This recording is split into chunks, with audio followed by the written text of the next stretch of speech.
Welcome to another episode of our live stream series on the PHP client for Neo4j. So I am Florent, I work at Neo4j in the drivers team, and I am again with Glenn, who is doing all the hard work of developing an application in PHP using the PHP client.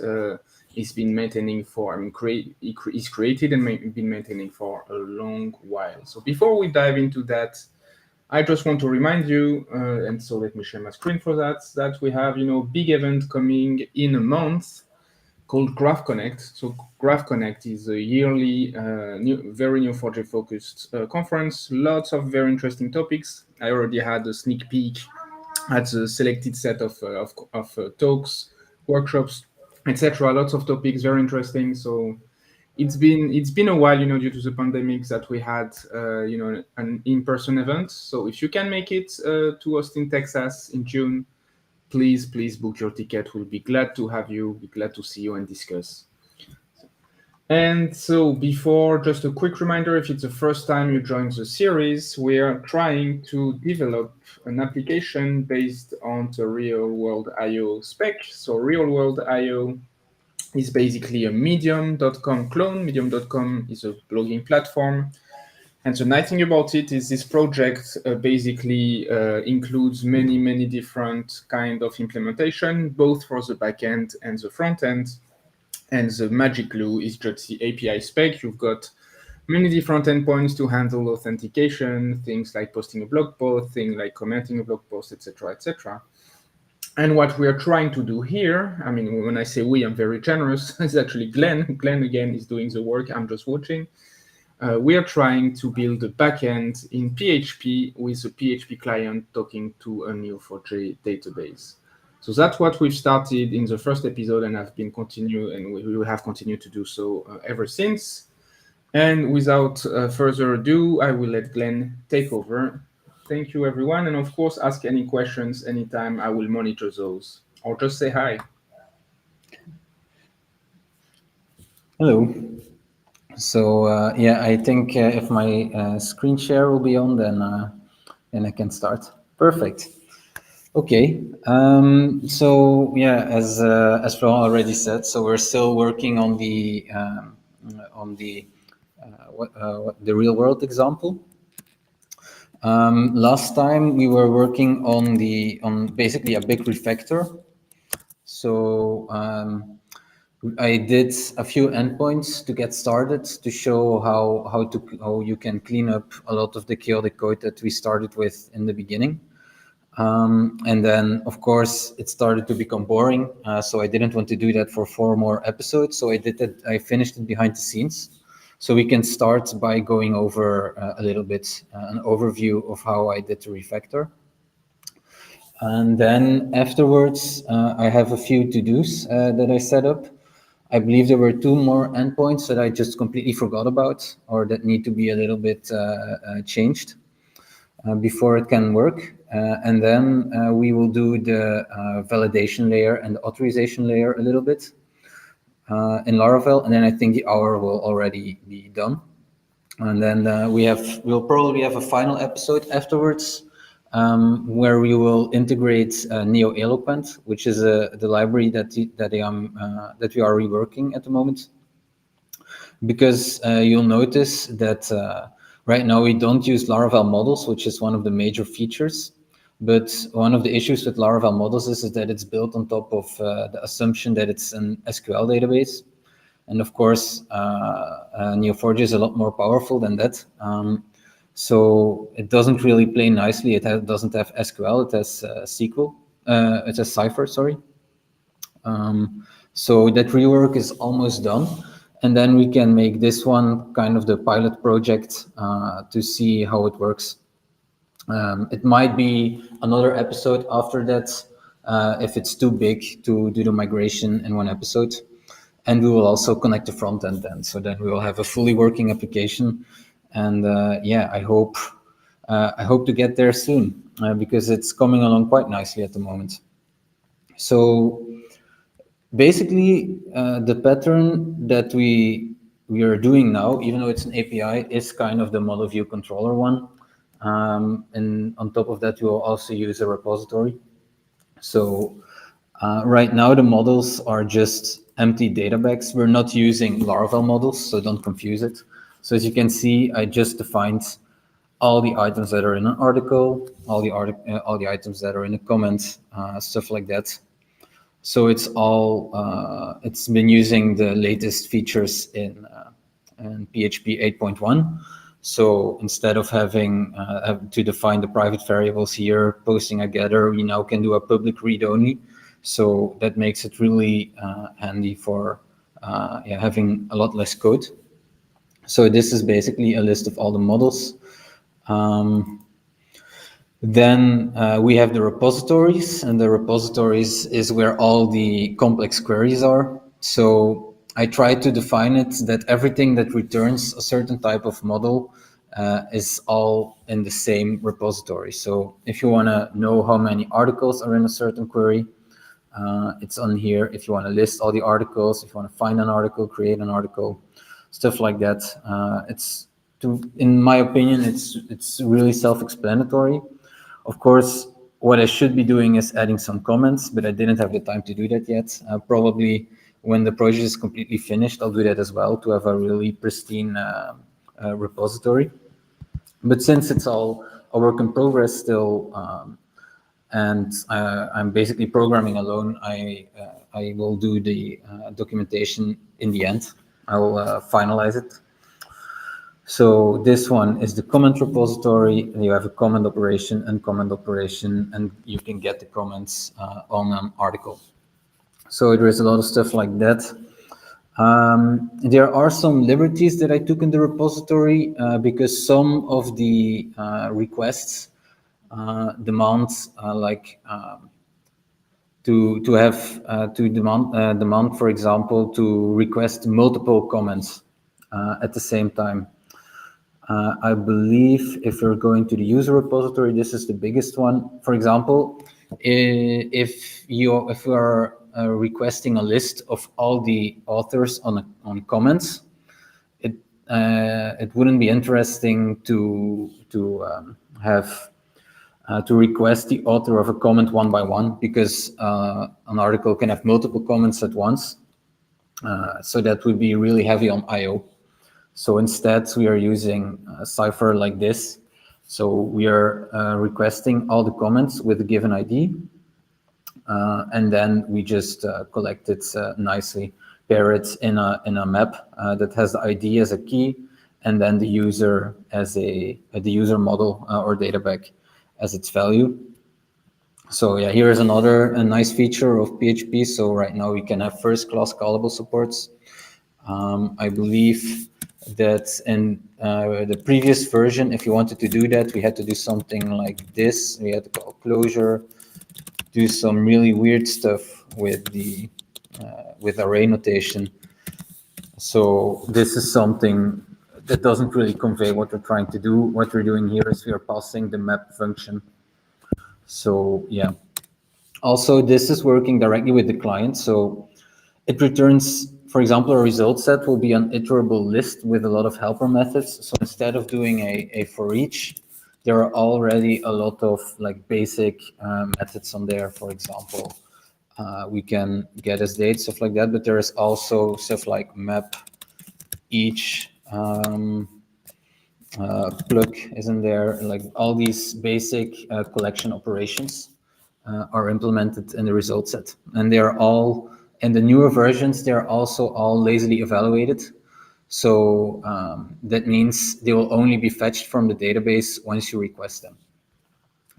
Like if you have some time, I can explain a little bit further, but I'm planning on writing a blog post on this to go more in depth into the client. So let me see. So I've been talking about the models, about the repositories. Of course, the repositories return a model, but they need to be passed to a view.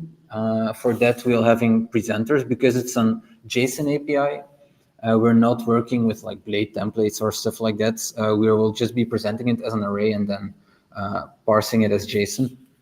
So, for example, This is one that presents the articles. So the articles are quite complex because a full article has a lot of information in there.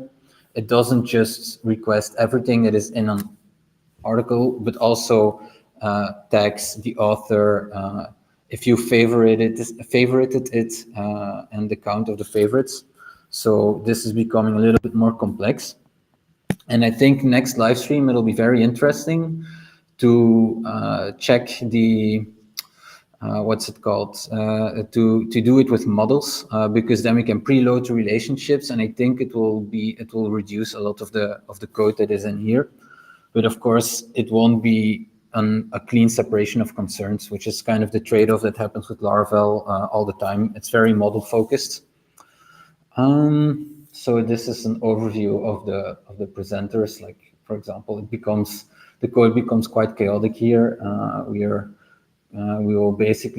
having maps. So that is like one of the examples where I said, like, yeah, we need to request multiple favorited or multiple following or stuff like that at once.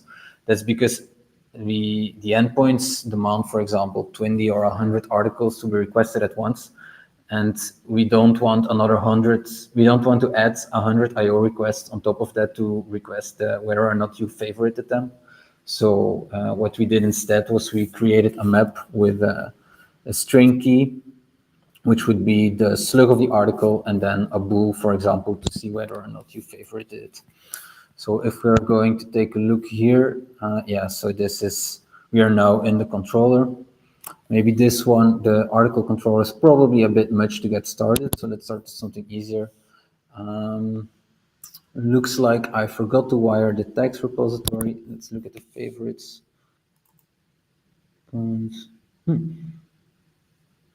Yes, okay. Yeah, it looks like I did. I'm looking at the repositories. Never mind. I need to look at the controllers. Here we are. So let's take a look, for example, at the favorites controller. So before, and the controllers were really chaotic, but now because we have our repository patterns, we can just add them as dependency injection in here. Then we can use the repositories, for example, favorite it. Because we're using Laravel authentication, we can always use the auth helper function. And then the ID, that is short for the identifying. It doesn't mean that it's an ID in the classical sense, that it is like a number. The ID is just the thing that identifies the user, and in this application, we have defined it as the username. You can find this in the user model because it implements the authenticatable contract, and then you can see the authentication identifier is the username. So that is why we keep using user auth ID everywhere. So this is just a really nice shorthand.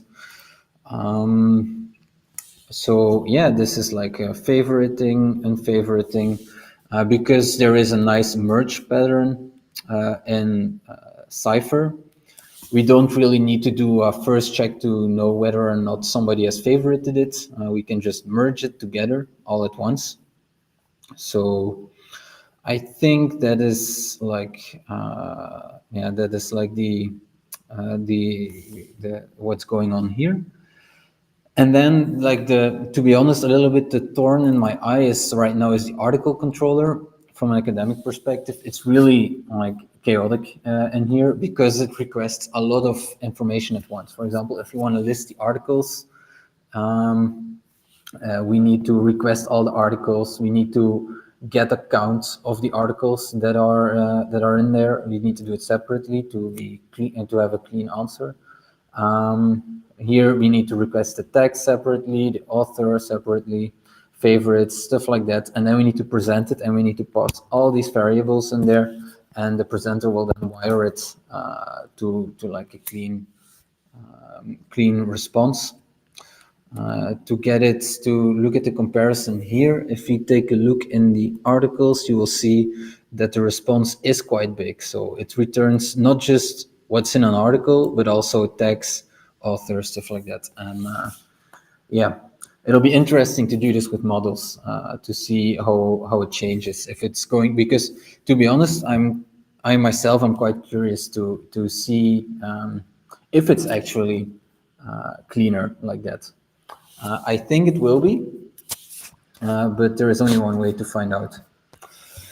I don't think I did anything else. Just to prove that everything still works. The tests, I haven't changed them, but all the tests run, so they passed.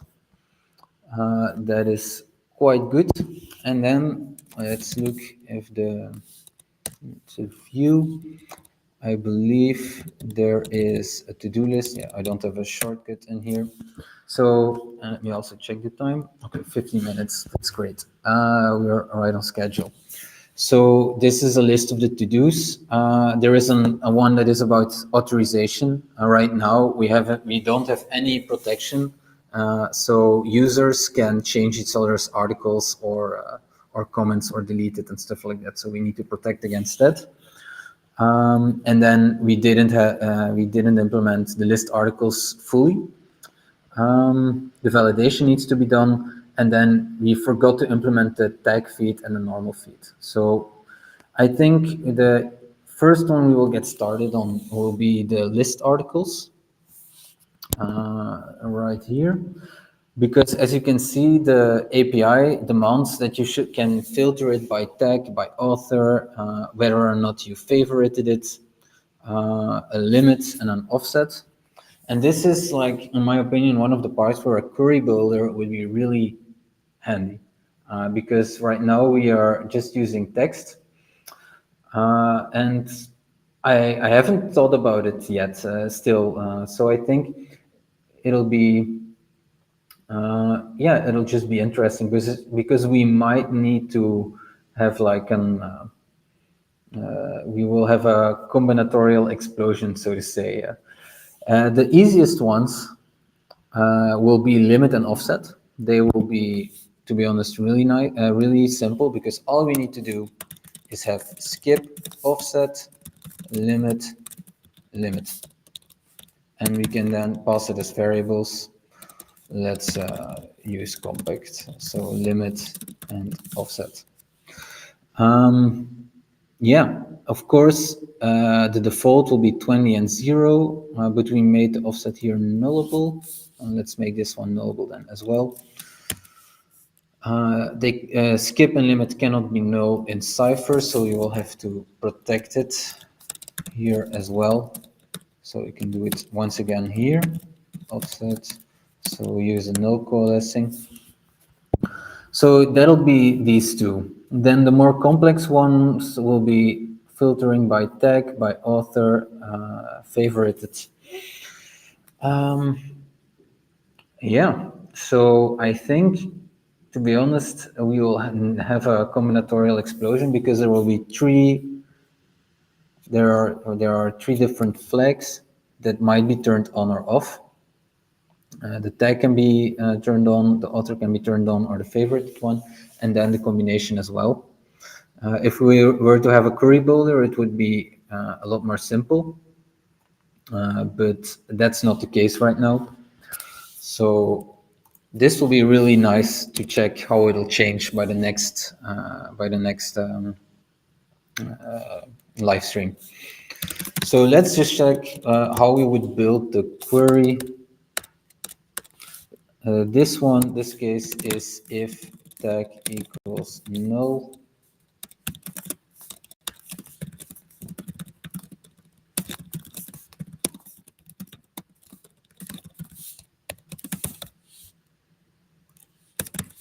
Then the next one will be else if tag, let's filter by tag, does not equal null, and author equals null, equals null. Luckily, the wrapping and articles and stuff like that will doesn't change. So all we need to do is change the query, and all the rest of the code can change. We will remove this to do as we're working on it right now. I think we can indent this by 1. Let's copy paste it. Okay, now what we need to do. Yes, I am looking at this. Um, because we're using collect here, we will not be able to use collect in here. What we need to do is just return it as an article, because otherwise the skip and limit won't work nicely. This will convey our intention a lot better, in my opinion. That means that this code needs to change a little bit. So what we will need to do is map. So we can map it immediately right now. And what will happen is we'll need a function that has a cipher map.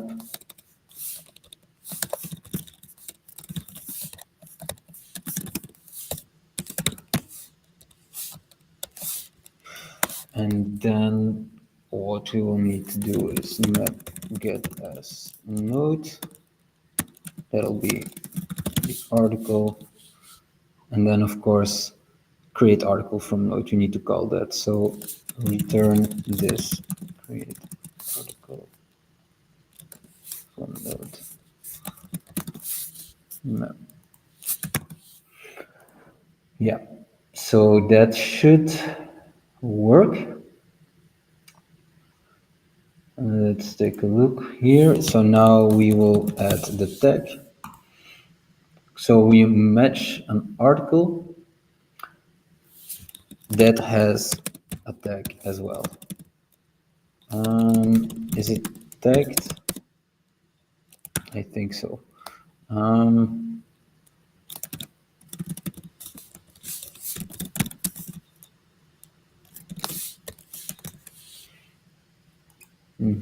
Let's take a look at the tag repository because the queries are there. So an article is tagged by a tag, yeah, of course. So it needs to go the other direction. And then if we wanna, the tag has a name, yeah. So the article is tagged by a tag, like this. It's the other direction. So we match the article that has been tagged by the given tag, and then we return it. Simple as that.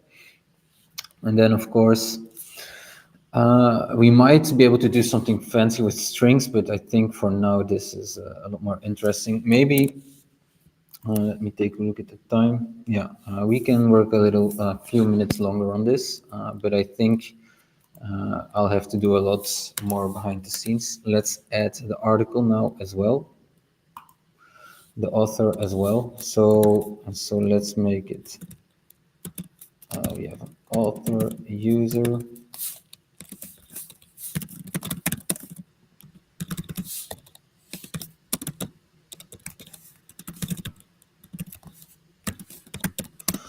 So now we have combined the tag and the author and the match query. So that is, yes.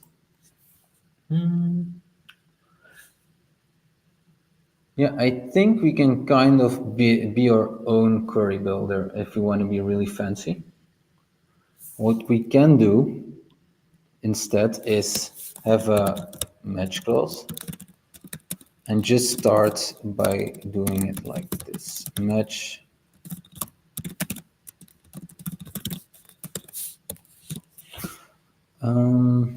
and I think what we can do then, if is tag does not equal null, we can just add another match clause. We can just add after that match tag. We don't need to name it, to be honest.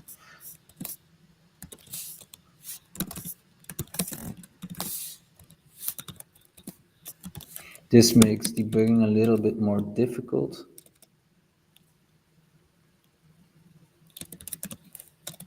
But I think we can do it like this.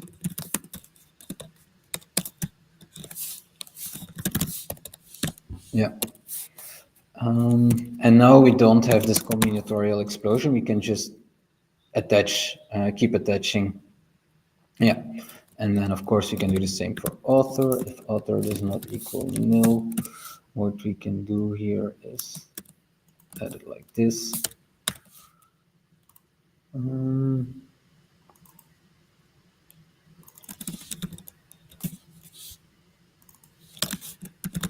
author.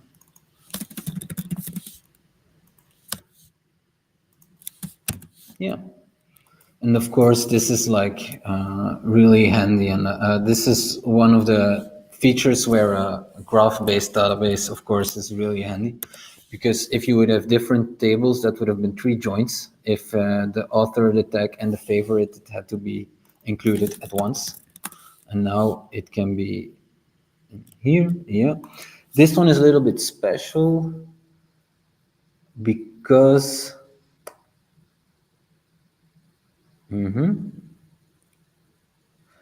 yeah, this one needs to be aware with a pattern match, because it needs to be either aware or aware not. So what we can do, I believe, is where, and this one isn't author, this is user. Yeah, where username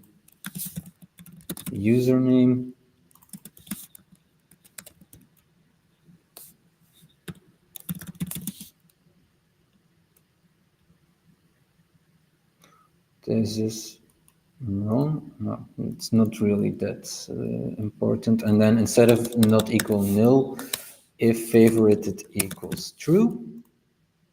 And then of course it's a Boolean flag. If it's false, we can do where not, I believe. I'm not really sure. We might have to check that if this is something that is possible. And we need to add the spaces here. This would be a lot better with a query builder. And then all we have to do is we can remove this.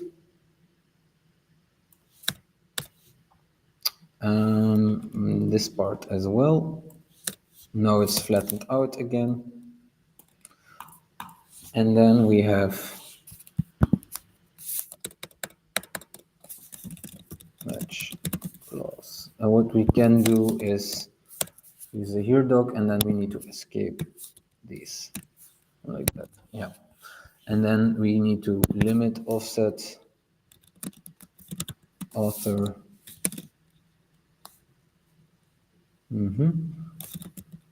tag.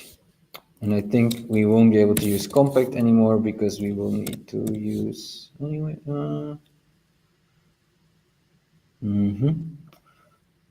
Yeah, I think that's pretty safe to do.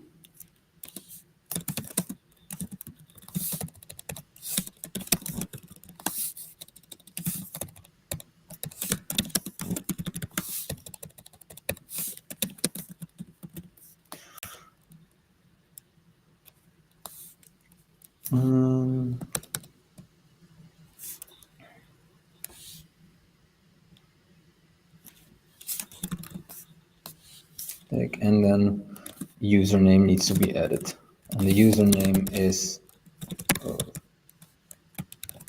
ID. Yeah. So now what we've done is we've kind of made our ad hoc query builder. We just added all the matches underneath each other, and what will happen is if there is a tag that has been requested to filter, we can just we just add it as a match underneath, and here stuff like that. What might be, for debugging purposes, we might use newline, but to be honest, let's do it like that.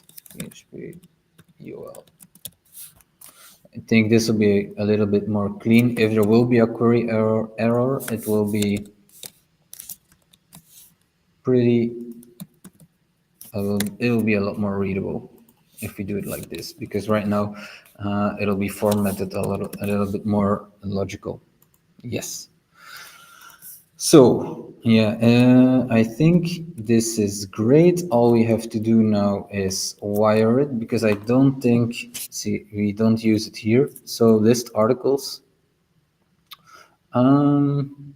how do I get the query parameters again? Yeah, query, because the list articles will be in the query if I remember correctly. List articles. Yeah, so that's in the query part, author favorited. Uh-huh. It appears I wasn't the brightest tool in the shed. This isn't the favorited one is a string, not a boolean, so it'll check you request it of a username. So let's go back. Favorited, that is a string, and that means this needs to be a does not equal nil, and then this can become just a normal match like this. Username.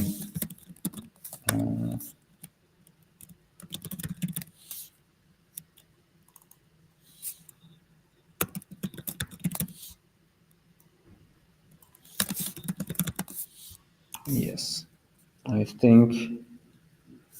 Of course, now we could change it to compact again, but that's not the main issue, and that'll be favorited.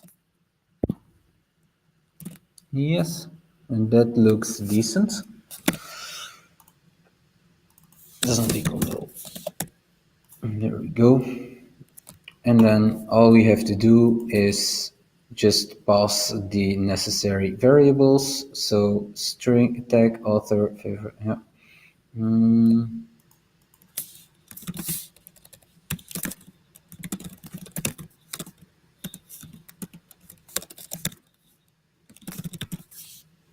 can we set a default? Yeah, the default will be null. I don't know if it's needed here, but let's make sure. Um, favorited, yeah. And then request query skip and limit, I believe. Limit and offset. Limit and the default will be 20.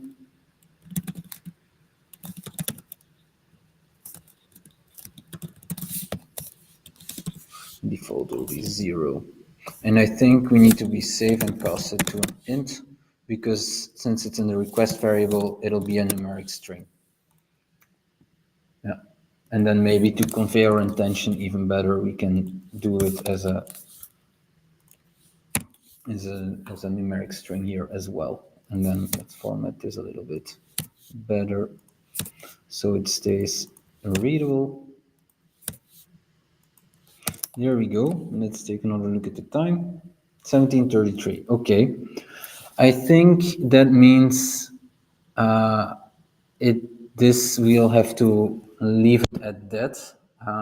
This will work. I'll add some more, maybe, except if there is like a typo or stuff like that. But I think it'll be best to keep going and do some other features instead of like setting up tests for this. I can do this behind the scenes and double check it. But this would be how I would probably do it without a query builder, implement something like this.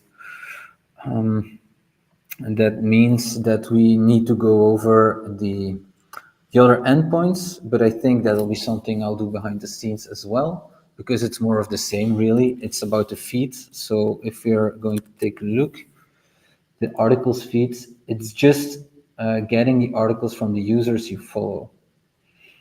So maybe we can write the query in there just to show how the query is done, because other stuff wouldn't really matter.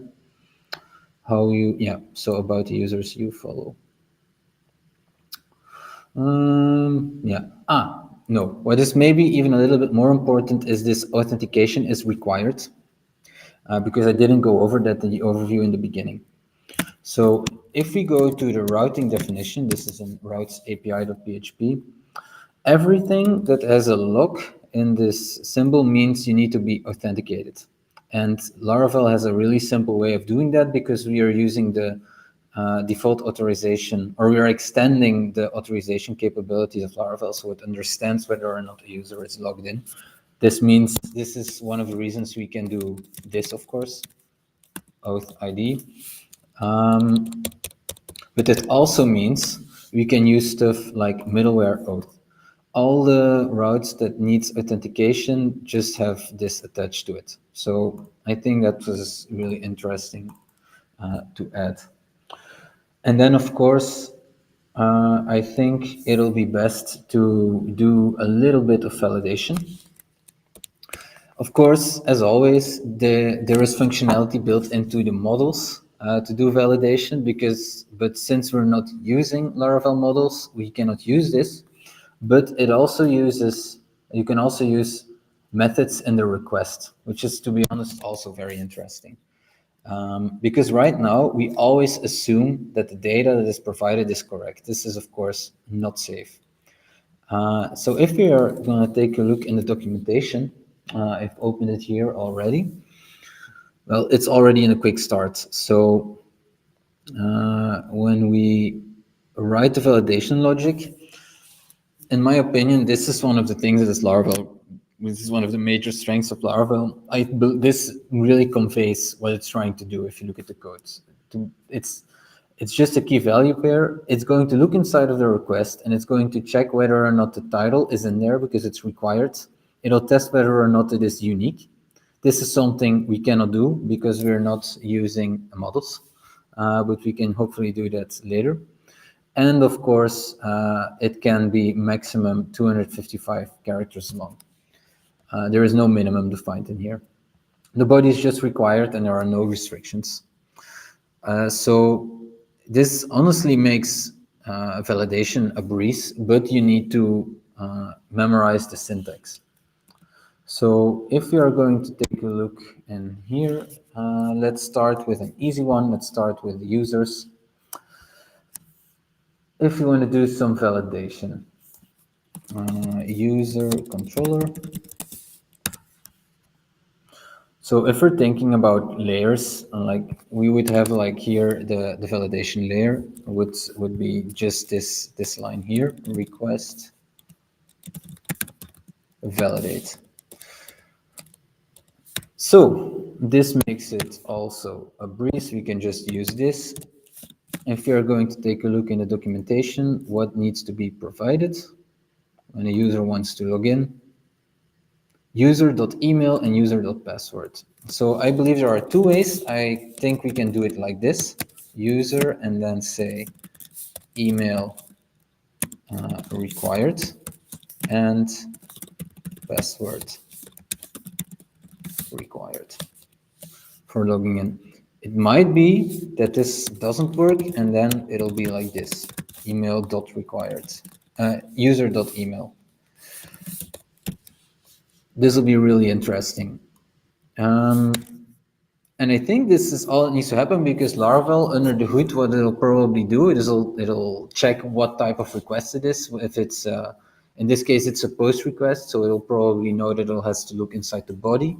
It knows that it's a JSON request, so it'll check it as a JSON instead of a form encoding. And then it'll throw an exception if it doesn't work, if it doesn't pass, and it'll add some basic explanation why. And the error will be caught in the error handler that we can change as a programmer ourselves later on if it's needed, and it'll return it. This is my assumption. I haven't tested it.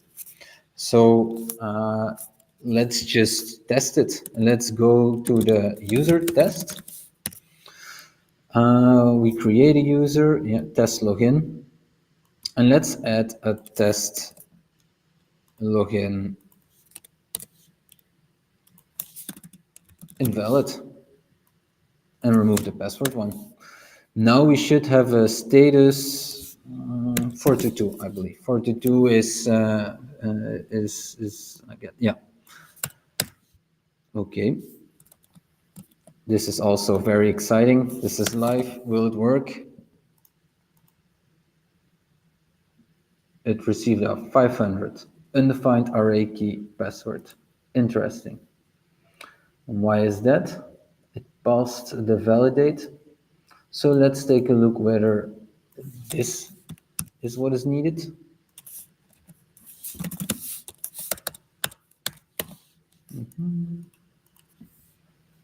Yeah, okay, so you need to use a dot method.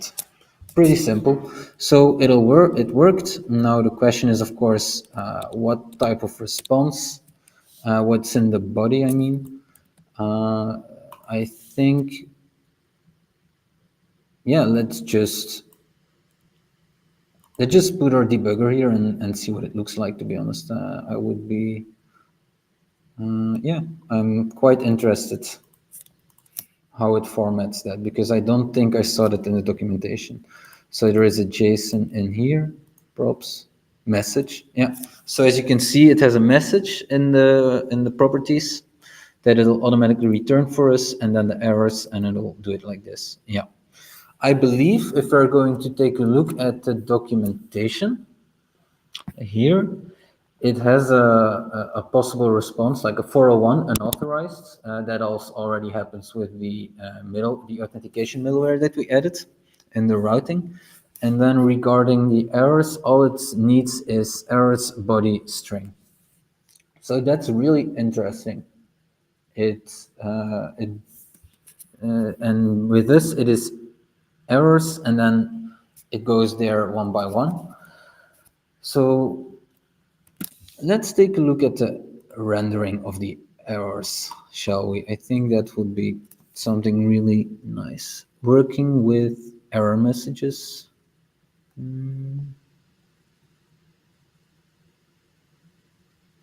Customizing the error messages. Can we do it like that? No.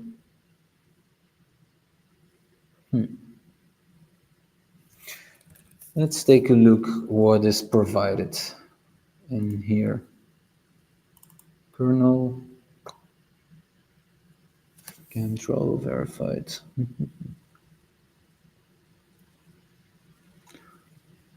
Might not be that simple as I imagined. Exceptions. Handler, there we are. Yeah. So this is the place where Laravel allows us to change the behavior of responses. So it has a register function. It extends the exception handler. And of course, it is going to not flash password. So that means if it finds a variable called password, it will never just flash it, because if you were to use, it would be really unwise and unsecure to just return the password in real text, because if someone were to add the wrong password and it would automatically appear on screen, and when another person is looking at the same screen, it would just be visible. So that, of course, is not desirable.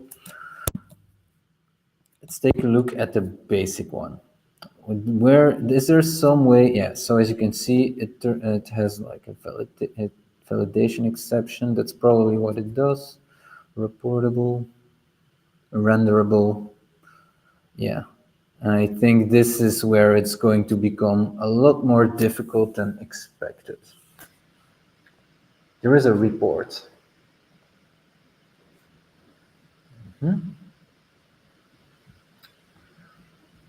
It might be a little bit too complex to just do this here on the spot. What does the render do? Yeah. Convert validation exception to response. Aha. And then it has an invalid JSON one. This is perfect. We can just override the invalid JSON behavior and we're done, I assume. And let's take a look. We will override it like this. Invalid JSON. There we go. So right now, if it's all we need to do here is we need to change the message is correct, and then we have a body. The body will have exception errors. This is an array of error messages. All we need to do is implode it with a new line. and our life will probably be a lot easier. Alt 5. Let's run the debugger again. What happens? Array to string conversion. Did I do the wrong one? No.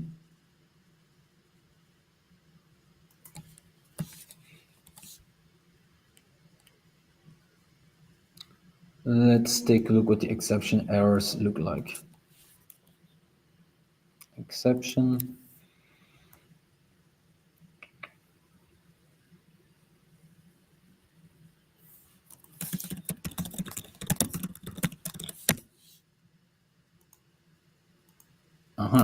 Yeah, of course. It's going to be another implode in there.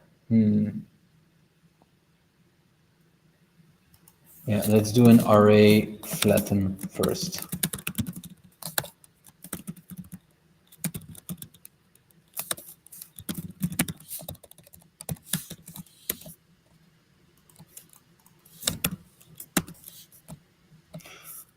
So let's try it again. So we flatten the array.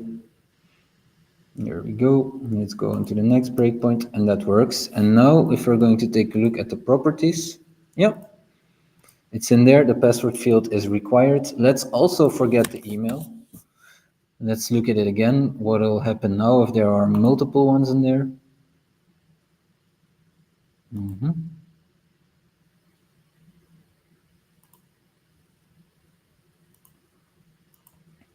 Yeah, so there you can see it just lists them together, like the user.password field is required, the user.email field is required.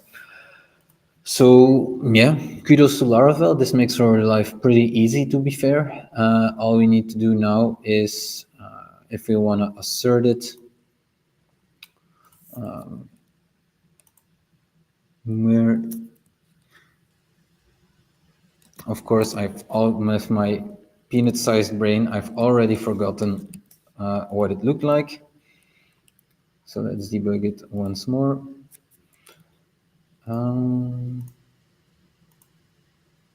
So it needs to have a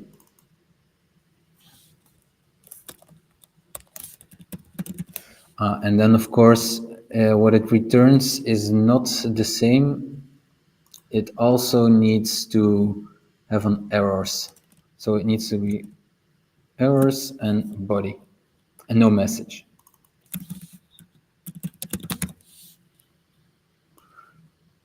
This is what it needs to look like. And then this needs to copy value.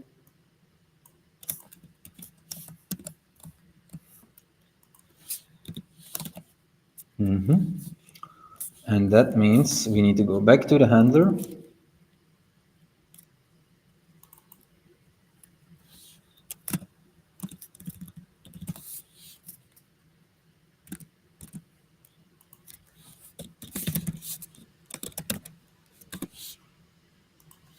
And finish it like this. Let's take a look. Perfect. And let's take a look at the time. We have like 10 more minutes. So, like, to be honest, now that we've done this, we've changed the behavior of how the errors need to be rendered. We did some basic validation. Like we can just for show, I think we can go back to the user controller and add like some more. Let's do, maybe there is even an email validation built in. That would be interesting to just use. So if you go back to the top,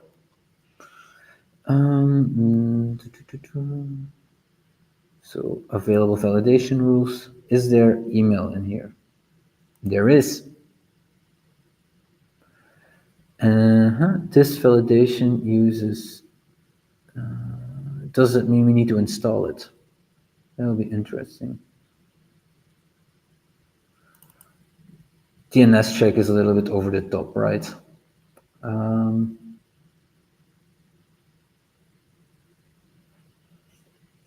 It looks like if we, RSC will probably be really strict.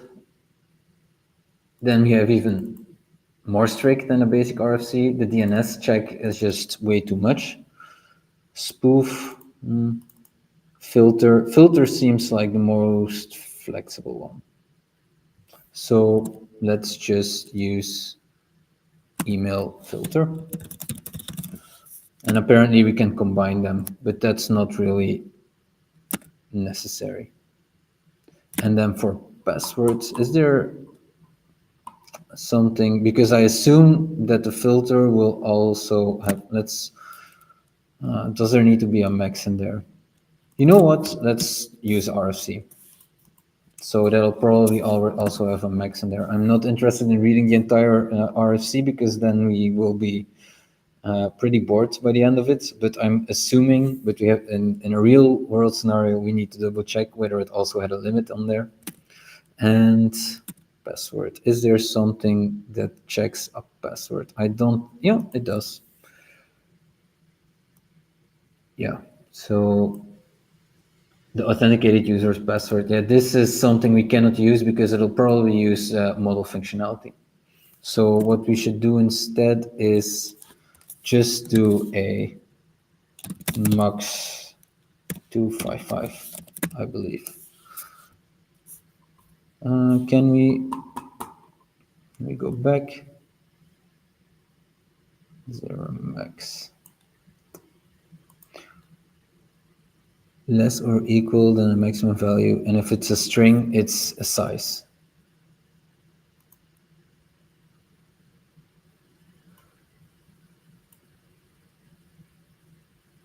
That's exactly, yeah, okay. So this means nothing should change. But let's just for fun run it again. Article tests of user test. Let's add our wrong email. ABC, let's just forget the @ symbol. What happens now? Yeah, of course, the body won't match anymore, but what will it say? The user.email field must be a valid email address. There we go. It's like magic.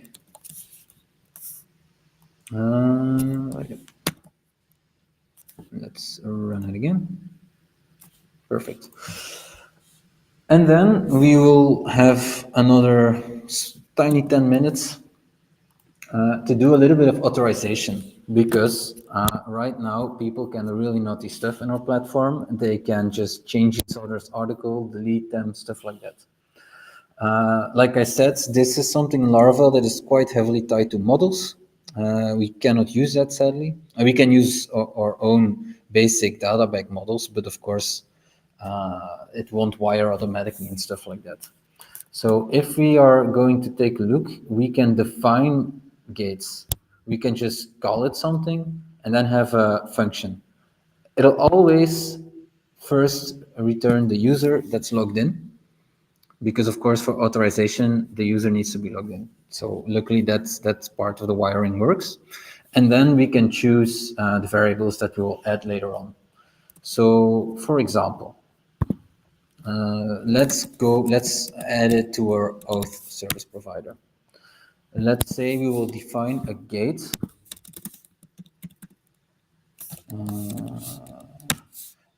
define whether or not we can change article. So you will have a function that has a user model. I think it's a user, the actual Laravel user model that will be returned in here. And then we can choose the second argument, what you will do there.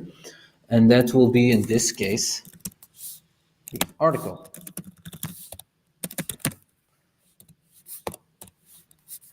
Let's then because we are here in the boot method, we have access to our container, so we can get the session. Let's say this container app get. I think we can just do it like this.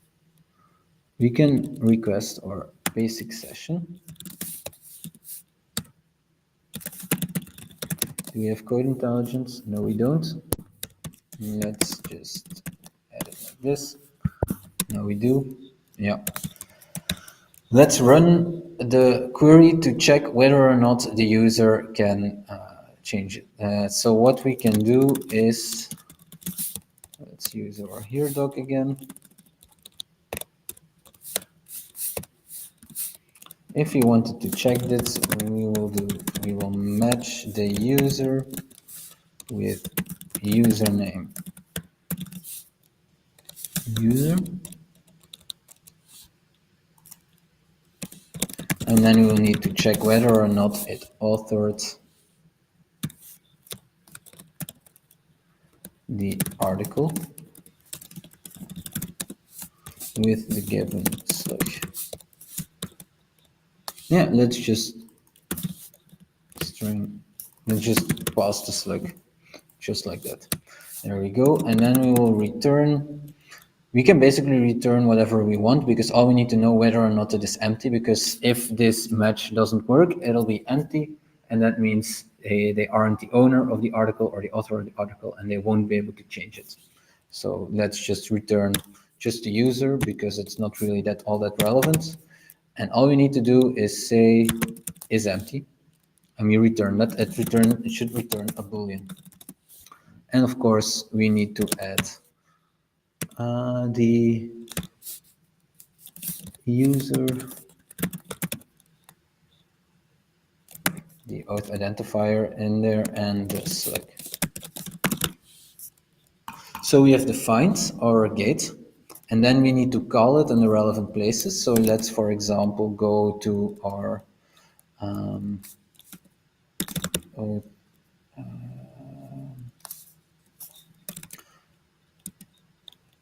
article controller. There we go. And there is like this really interesting one here. Let's start with the delete one, but we need to add it in multiple places. Once again, we can use, if we were to have models, it'll be a lot easier because we would be able to add it as a middleware. But let's start like this. Let's go back to the gate, and I think we just need to use authorize, and we can just define our variables ourselves. And like I said, when I'm talking and programming, and also at the same time, I'm having a peanut brain, so I already forgot what I called it. Let's get back to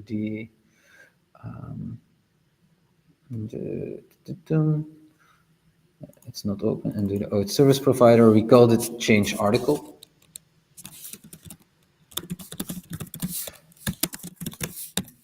Look, this should be enough to generate a 403 or a 401, 403, I think, unauthorized response if the user isn't the author of the article. How are we going to test that? Let's take a look at our article repository. Do we have multiple, article test? Article integration test.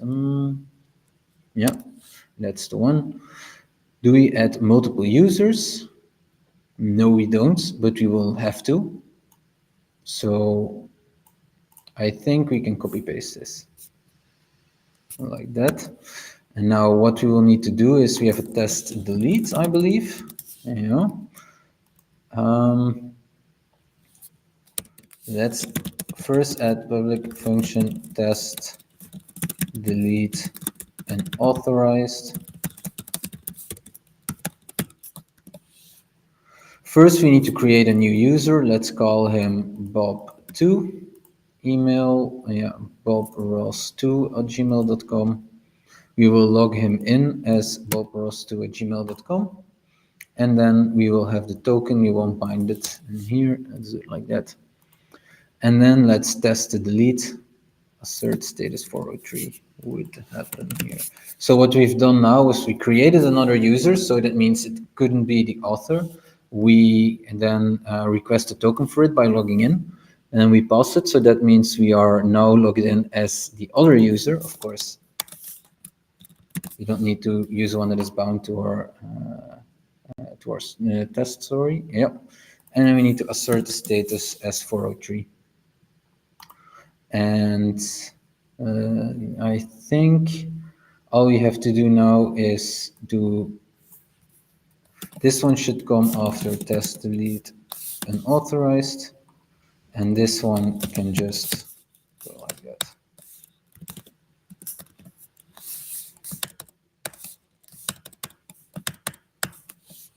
Let's create article.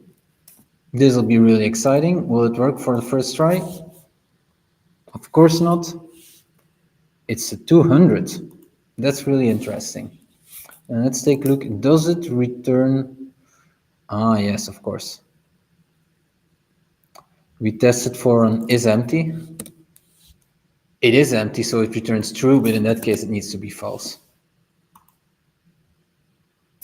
There we go. And then, of course, it should work for the other one. Yeah. So I think that's like everything, and it's 6 o'clock. So I think that's great to pause here. The next time, I hope we will do the new Eloquent integration, and I'll finish behind the scenes all the authorization and validation. So you can follow along really good. Perfect. Thank you. Thanks again for doing this and right on time. So that's even more perfect if we can say this. So just a reminder, tune in the probably in about 2 weeks or 3 weeks. We'll see with Ghlen exactly when we schedule the next event. Of course, follow the Neo4j page on meetup.com. That's the best way to be informed. And reminders, there is Graph Connect in about a month. So go to Graph Connect, to the Graph Connect page and grab your ticket. And so I will see you all in a couple of weeks probably. And until then, enjoy and see you soon. Bye. Bye.